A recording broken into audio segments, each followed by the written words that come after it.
16, which is the entirety of our chapter today. Beginning in verse 1. Hear now the word of the Lord.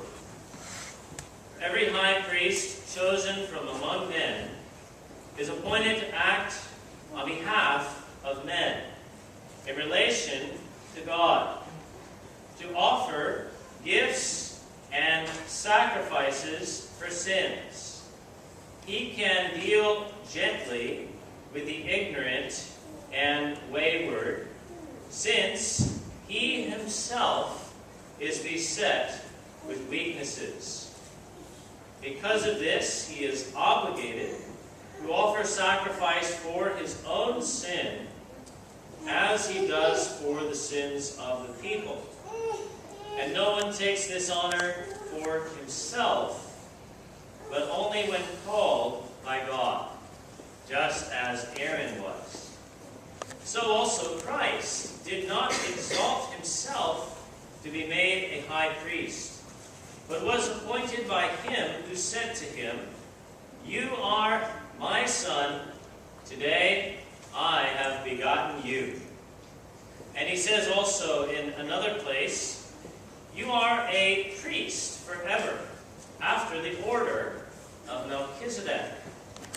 In the days of his flesh, Jesus offered up prayers and supplications with loud cries and tears to him who was able to save him from death. And he was heard because of his reverence. Although he was a son, he learned obedience through what he suffered. And being made perfect, he became the source of eternal salvation to all who obey him, being designated by God a priest after the order of Melchizedek. About this we have much to say, and it is hard to explain, since you have become dull of hearing. For though by this time you ought to be teachers, you need someone to teach you again the basic principles of the oracles of God. You need milk, not solid food.